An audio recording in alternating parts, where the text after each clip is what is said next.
what is your greatest leadership failure? Come on, man. What kind of question are you I'll let guys Pastor trying Greg to take that one first. Yeah, okay. Leadership failure. Goodness, man.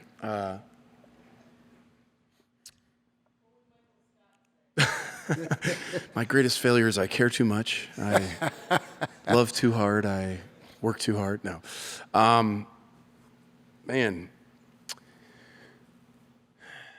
Greatest leadership failure. I think, you know,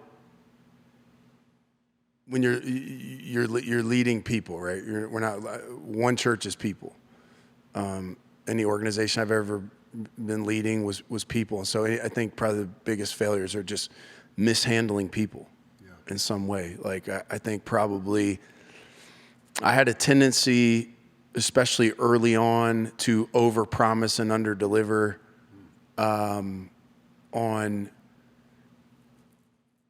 relationships. So like I would see potential in somebody, or I would think, I tend to be pretty optimistic by nature. So I'd be like, hey, it's going to be like this and this, and we'll do this. And so I was kind of like going on record with somebody and painting a picture of it, you know, vision of the future. And in my mind, I'm thinking I was sincere, but I think with people over time, I would ultimately say things that we didn't end up doing, or maybe I would have to go back and change it because it didn't play out as clean as I thought. And so then people end up getting very hurt because, man, but you told me that, you know, 2 years ago, you said it was going to be this. And I'm like, yeah, 2 years ago, that's what I thought. And now it's changed. I wish I would have done a better job of, you know, creating enough clarity for us to move ahead without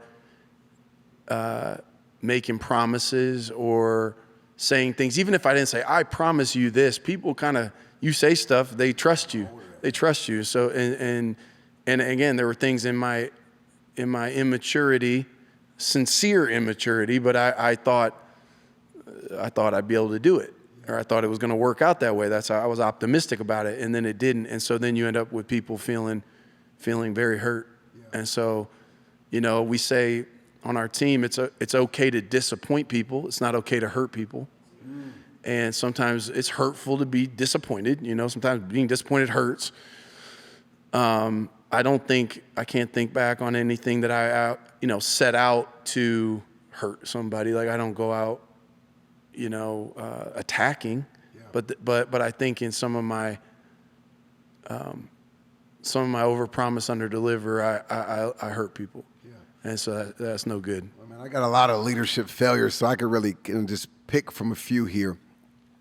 I'll say one professionally and then one personally. Professionally, lead pastor as a leader of a ministry. I think one of my weaknesses that has at times been a failure is I'm so focused on the next that I don't appreciate the now.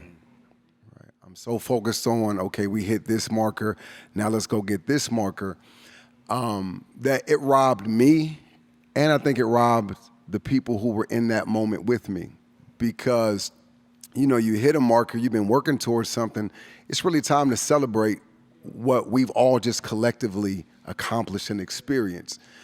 But for me, I'm so ready to turn the page and get to that next marker that, again, I rob myself and I rob other people of this moment of celebration. So I think, you know, the older you get, I think you learn to appreciate moments more.